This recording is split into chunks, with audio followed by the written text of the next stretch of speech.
नमस्ते। Classical digital education में आप सभी का स्वागत है। मैं हूं आपकी शिल्पा। आज मैं आप लोगों को प्रस्तुत करने जा रही हूं कि निबंध प्रभा में से सबसे पहला निबंध है मानसिक पराधीनता। बेंगलुरु सिटी यूनिवर्सिटी के फर्स्ट सेमेस्टर के BCA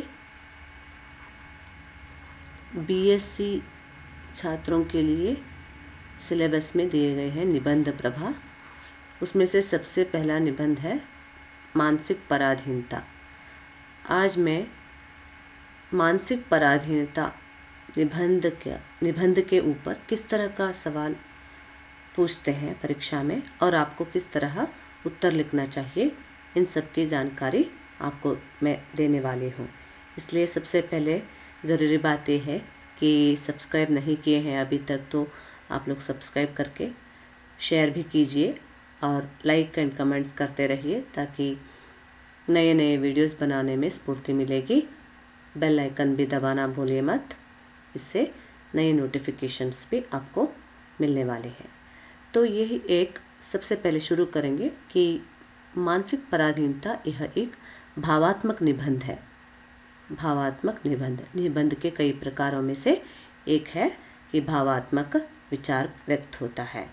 तो इसके जो निबंधकार हैं मुंशी प्रेमचंद। आप सभी जानते हैं प्रेमचंद के बारे में, फिर भी निबंधकार का परिचय सबसे पहले कराएंगे।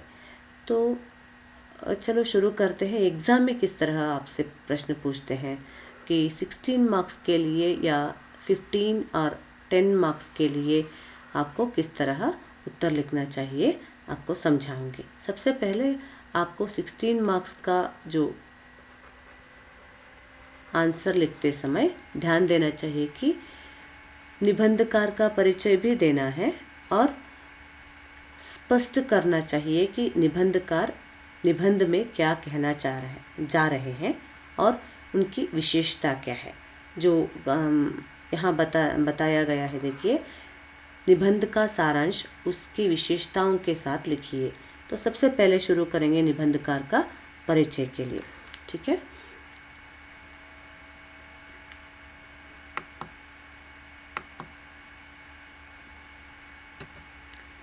निबंधकार का परिचय। प्रेमचंद जी का जन्म वाराणसी के निकट लमही नामक गांव में 31 जुलाई 1880 में हुआ था। उनकी शिक्षा उर्दू फारसी में हुई और जीवन यापन का अध्यापन से पढ़ने का शौक उन्हें बचपन से ही लग गया था। मैट्रिक की परीक्षा उत्तीर्ण होने के बाद वे स्थानीय विद्यालय में शिक्षक का पद से नियुक्त हो गए। नौकरी के साथ ही उन्होंने पढ़ाई जारी रखी। उन्होंने अंग्रेजी, दर्शन, फारसी और इतिहास में इंटर पास किया और 1919 में BA पास करने के बाद शिक्षा विभाग के इंस्पेक्टर के पद पर नियुक्त हो गए। 20वीं शताब्दी के पूर्वार्ध में यानी 1900 पहले, जब हिंदी में तकनीकी सुविधाओं का अभाव था, उनका योगदान अतुलनीय है। प्रेमचंद के बाद जिन लोगों ने साहित्य को सामाजिक सरोकारों और प्रगतिशील मूल्यों के साथ आगे बढ़ाने का काम किया, उनमें यशपाल से लेकर मुक्तिबोध तक शामिल हैं। उनके पुत्र हिंदी के प्रसिद्ध साहित्यकार अमृत राय हैं, प्रेमचंद जी के पुत्र, जिन्होंने इन्हें ये उपाधि दी है कि कलम का सिपाही। प्रेमचंद जी को कलम का सिपाही उपाधि या नाम से पुकारते थे। बताया गया है कि कलम का सिपाही यानी इतने अच्छे से लिखते थे। इसके बारे में बताते हुए वे कहा है। और नेक्स्ट, प्रेमचंद जी के जो उपन्यास के बारे में या साहित्य कैसे लिखते थे, इसके बारे में चर्चा करेंगे। प्रेमचंद आधुनिक हिंदी कहानी के पितामह कहते हैं। सम्राट, कहानी का सम्राट भी माने जाते हैं। और उनकी पहली हिंदी कहानी है सरस्वती, पत्रिका में प्रकाशित हुई। प्रेमचंद सबसे पहले उर्दू में लिखते थे, उसके बाद हिंदी में लिखना आरंभ किए। प्रेमचंद ने करीब 300 कहानियाँ, लगभग 1 दर्जन उपन्यास, दर्जन मीन्स डजन, 12 मोर देन कई लेख लिखे हैं। उन्होंने कुछ नाटक भी लिखे और कुछ अनुवाद कार्य भी किए हैं। प्रेमचंद के कई साहित्यिक कृतियों का अनुदित देशी विदेशी अन्य भाषाओं में भी हुआ है। गोदान उनकी कलाजयी रचना है, क्योंकि सबसे श्रेष्ठ उपन्यास माना जाता है। कफन उनकी अंतिम कहानी मानी जाती है। जीवन के अंतिम दिनों में वे गंभीर रूप से बीमार पड़े। उनका उपन्यास मंगलसूत्र अधूरा रह गया, पूरा नहीं हो सका और लंबी बीमारी से 8 अक्टूबर 1936 को उनका निधन हो गया। अब हम निबंध का सारांश स्पष्ट कराएंगे। अब हमें कैसे लिखना चाहिए कि पहले हमें निबंधकार का परिचय देना चाहिए और उसमें उसके जो उपाधियाँ, सम्मान और जन्म मृत्यु इन सब के विचार स्पष्ट करना है और उनकी कृतियों के बारे में लिखना है। और उसके बाद निबंध का सारांश अब हम स्पष्ट कराएंगे। प्रस्तुत निबंध में निबंधकार मुंशी प्रेमचंद जी ने पाठकों से ये बात स्पष्ट करते हुए कहा है कि स्वतंत्रता पूर्व भारतवासियों को अंग्रेजी लोगों ने अपने गुलाम बना दिए थे। तब यहाँ इस निबंध में मानसिक पराधीनता यानी मानसिक रूप से किस तरह हम पराधीन हो गए हैं, जैसे कि भाषा, संस्कृति और जो कल्चर है, सभ्यता है, उसमें किस तरह हम इसमें अनेक विचार व्यक्त किए हैं, किस तरह हम मानसिक रूप से पराधीन होते जा रहे हैं। और यह एक विडंबना है, व्यंग्य है और इस निबंध के माध्यम से हमें यह संदेश देना चाहते हैं कि हम लोग अपने संस्कृति को भूलकर हम दूसरी संस्कृति को अपना रहे हैं और हमारे आपस में लड़ाई और झगड़ा ये सब धार्मिक विचारों से नहीं हो रहा है, क्योंकि मानसिक पराधीन से हो रहा है, बताते हैं। और अब हम स्पष्ट कराएंगे। पहले पैराग्राफ में इस तरह लिखना चाहिए कि निबंधकार क्या बताने जा रहे हैं, शुरुआत में वो लिखना चाहिए। प्रस्तुत निबंध में निबंधकार मुंशी प्रेमचंद जी ने पाठकों से ये बात स्पष्ट कर रहे हैं कि स्वतंत्रता पूर्व भारतवासियों को अंग्रेजी लोगों ने अपने गुलाम बना दिए थे। तब हम दैनिक रूप से पराधीन हो गए थे, दैहिक रूप से physically we are under their control, है ना, इससे मुक्त होना चाहते थे। तब लिखी गई इस निबंध में किसी राष्ट्र या जाति का सबसे बहुमूल्य अंग के बारे में बताया है। बहुमूल्य अंग यानी संस्कृति होता है, राइट, कल्चर। तो हम सब दैहिक पराधीनता से मुक्त होना चाहते हैं, लेकिन मानसिक पराधीनता में अपने आप को स्वेच्छा से जकड़ते जा रहे हैं। किसी भी राष्ट्र या जाति का सबसे बहुमूल्य अंग होते हैं कि उसकी भाषा, सभ्यता, विचार, कल्चर आदि। इसी कल्चर से ही अनेक धर्म बनाए हुए हैं। प्रत्येक धर्म के लोग अन्य धर्मियों से अलग रहना चाहते हैं, क्योंकि उन्हें यह भय लगता है कि कहीं उनका धर्म या कल्चर का रूप विकृत न हो जाए। नेक्स्ट पैराग्राफ में हमें कल्चर के बारे में लिखना चाहिए। कल्चर यानी सभ्यता और परिष्कृति, यह एक व्यापक शब्द है। हाँ, it is having a lot of meaning. Culture English में ही लिखना चाहिए, ठीक है। हमारे धार्मिक विचार, हमारे सामाजिक रूढ़ियाँ, रहन सहन, राजनीतिक सिद्धांत, भाषा और साहित्य, आचार व्यवहार आदि इसके अंग होते हैं कि लेकिन आज हम हमारी सभ्यता की जड़ को काट रहे हैं। हमें यह भ्रम हुआ है कि पश्चिम वाले बहुत ही शक्तिशाली हैं और अपने आप को कमज़ोर समझ रहे हैं। किसी अंधभक्ति में हमें उनके दोष भी गुण लगते हैं, है कि नहीं। हम लोग भक्ति दिखा रहे हैं कि उनके दोष को भी हम गुण मानते हैं।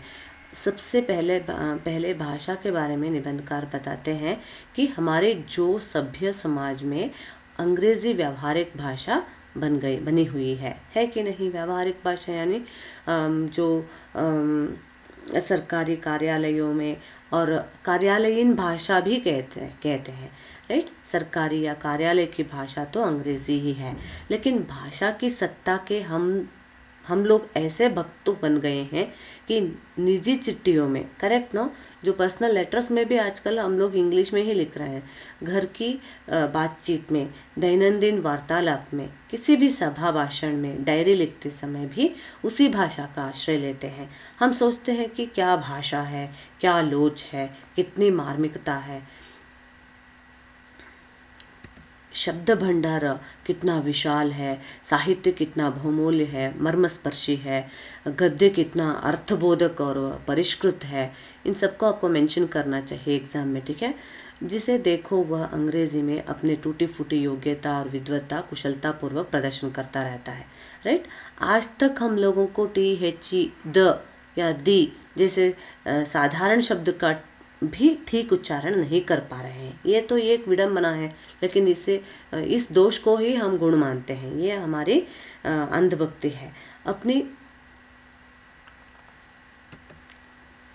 अपनी भाषा में बातचीत करते समय भी हम एकाध अंग्रेजी शब्दों का प्रयोग करते रहते हैं, लेकिन अंग्रेजी भाषा बोलने वाले स्वप्न में भी किसी अन्य भाषा का प्रयोग नहीं करता होगा जितना हम लोग कर रहे हैं। हम आपस में ही अंग्रेजी बोलकर अपने मानसिक दास्ता का ढिंडोरा पीटते हैं। तो ये बता रहे हैं ना, आज तक हम जैसे कि THE द या THE दी, इस शब्द का ही सही प्रयोग, साधारण शब्द है ये, इसका ही ठीक उच्चारण नहीं कर पा रहे हैं हम। लेकिन अंग्रेजी भाषा बोलने वाले, जो अंग्रेजी भाषा बोलते हैं, वे शायद सपने में भी किसी अन्य भाषा का प्रयोग नहीं करते होंगे। लेकिन हम लोग इतना मानसिक रूप से दास बन गए हैं कि जैसे कि हम अंधभक्ति दिखा रहे हैं। तो आगे चलकर क्या लिखना चाहिए नेक्स्ट पैराग्राफ में बताती हूँ। नेक्स्ट पैराग्राफ में आपको क्या लिखना चाहिए, निबंधकार क्या बताने जा रहे हैं और इसमें स्पष्ट रूप से भाषा जिस तरह का प्रयोग हो रहा है इसे आपको बताना चाहिए।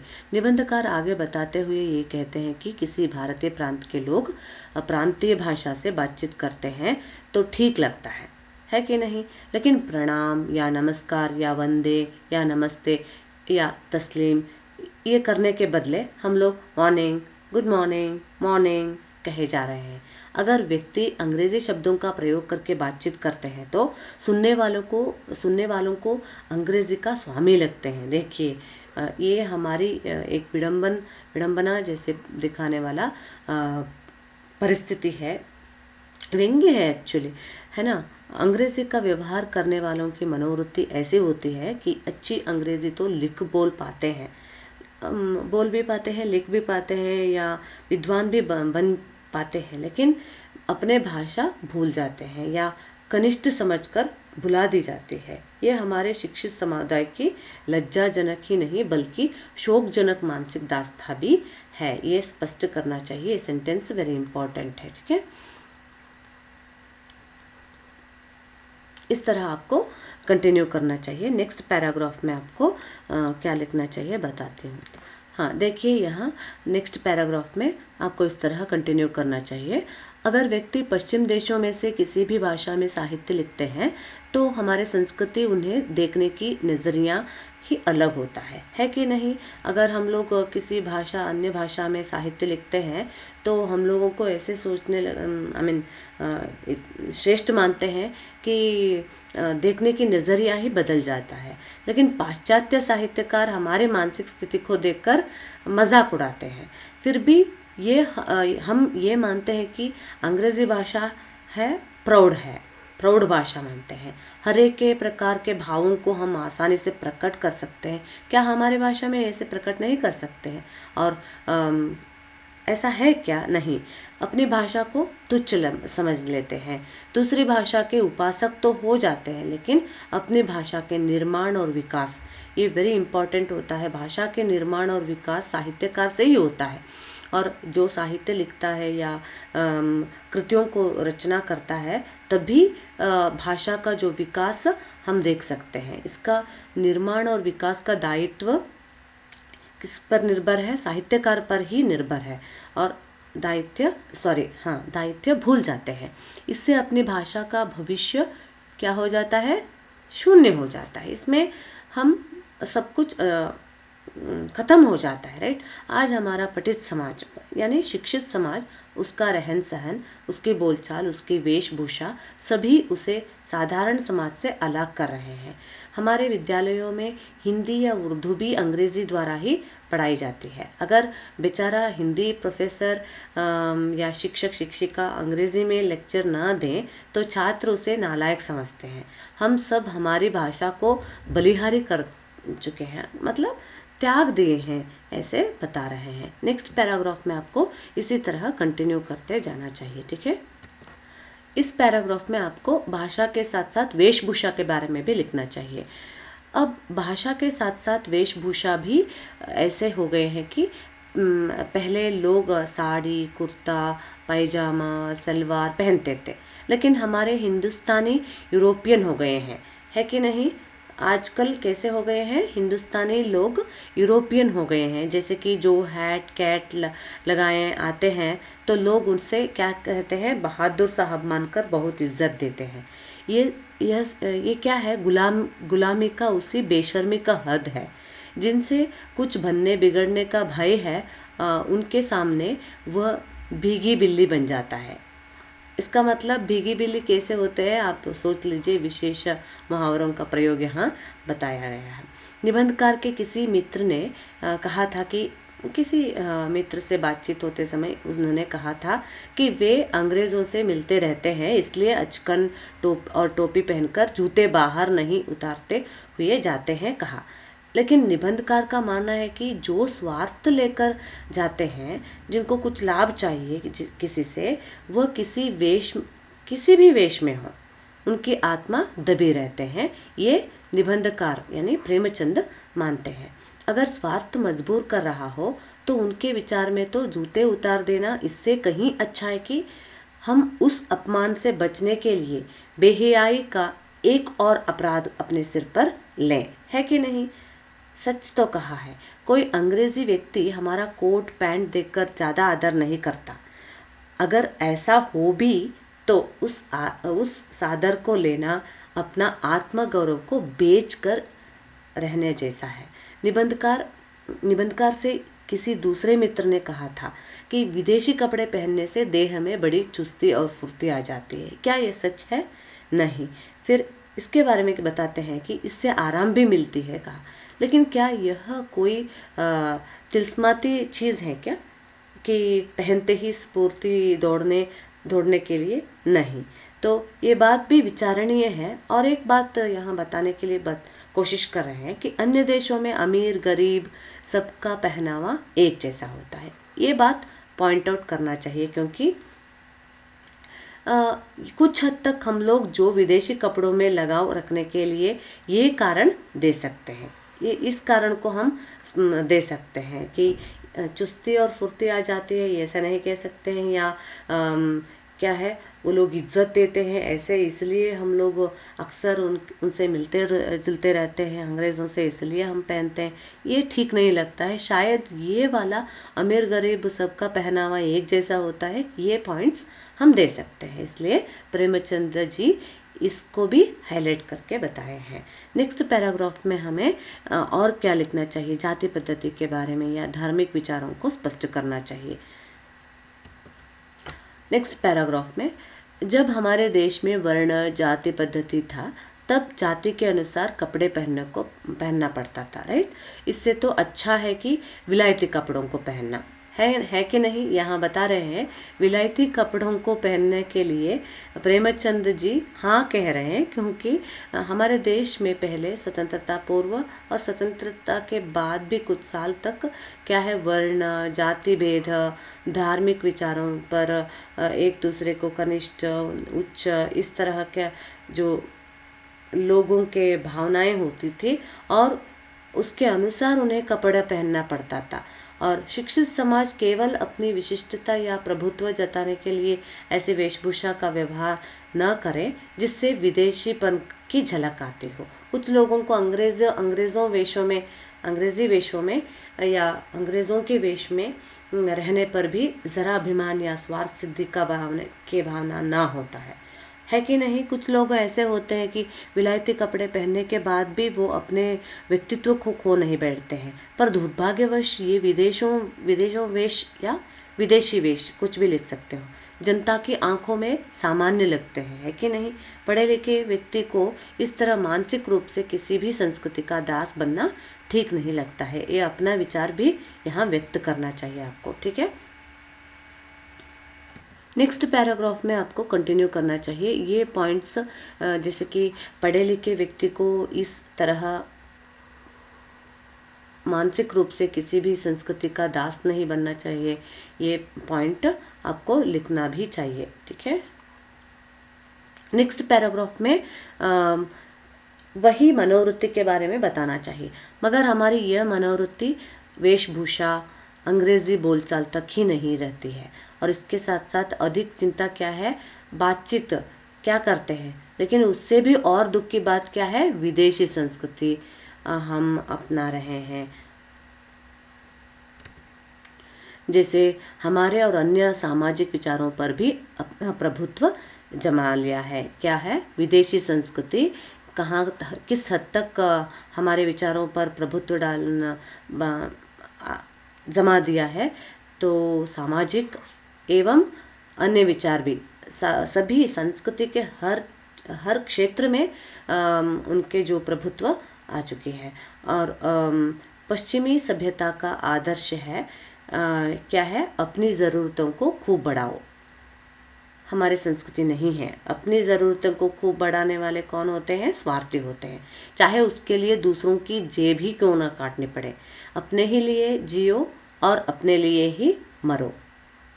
देखिए, और हमारी संस्कृति क्या है, दूसरों के लिए जियो दूसरों के लिए मरो।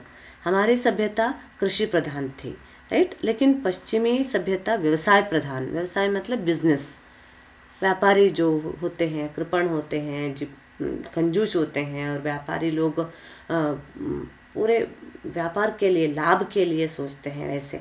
लेकिन हमारे देश के लोग ऐसा नहीं थे, कृषक थे, बहुत नादान, इनोसेंट कहते हैं ना, ऐसे थे, और बड़े बड़े नगरों के निर्माण करते हैं जहां हमारे बंधनों से मुक्त होकर दुराचरण में पड़ जाते हैं। जो पश्चिमी सभ्यता इस तरह ऐसा है कि जो नगरों का निर्माण भी करता है और साथ ही साथ बंधनों से मुक्त होकर दुराचरण बुरे आचरण में लगने वाले ऐसा संस्कृति है। हमारी संस्कृति में सम्मिलित कुटुंब, पहले लोग कुटुंब एक कुटुंब में रहते थे कि पति पत्नी, माँ बाप, सास ससुर, देवर देवरानी, जेठ जेठानी या ननद, उनके पुत्र, उनके बच्चे, सब लोग एक साथ एक मिलजुल कर एक ही कुटुंब में रहते थे, सम्मिलित कुटुंब कहलाता था। यह एक प्रधान अंग था, लेकिन बाद में नम्रता का बड़ा महत्व भी था, धन का स्थान गौण था।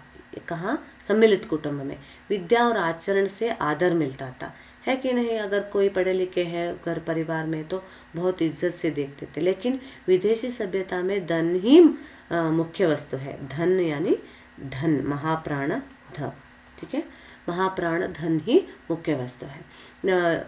हमारे सभ्यता का आधार क्या है, धर्म था, राइट। पश्चिमी सभ्यता का आधार संघर्ष, यहाँ बता रहे हैं, देखिए, संघर्ष वहाँ के जो लोगों के सभ्यता का आधार माना जाता है।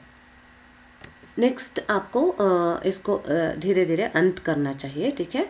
यूरोपीय सभ्यता की नकल करके हमें अपने यहाँ भी उन्हीं दुराचरणों का व्यवहार करना पड़ेगा। अब क्या बता रहे हैं, हम लोग केवल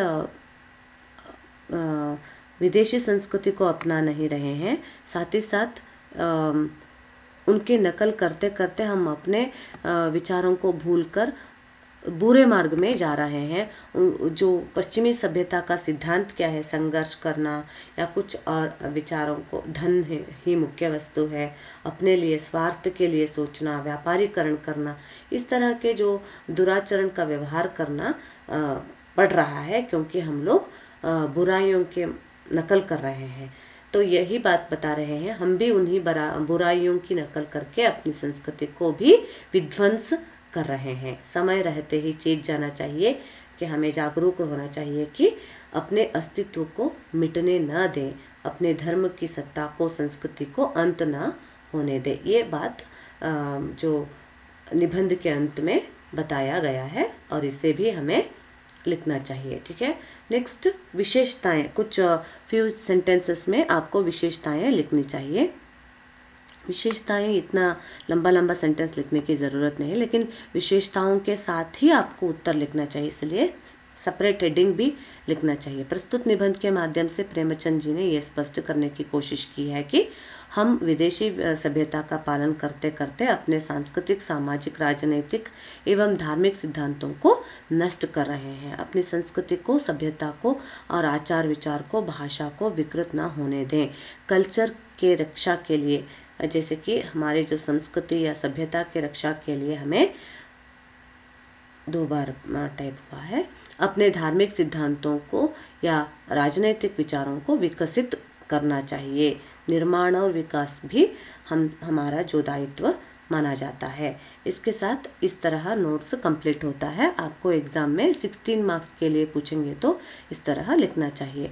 और अभी तक मेरा चैनल सब्सक्राइब नहीं किए हैं तो ज़रूर सब्सक्राइब करके आगे आने वाले वीडियोस को अपडेट करते रहिए और अपने जो ज्ञान को वृद्धि करते रहिए।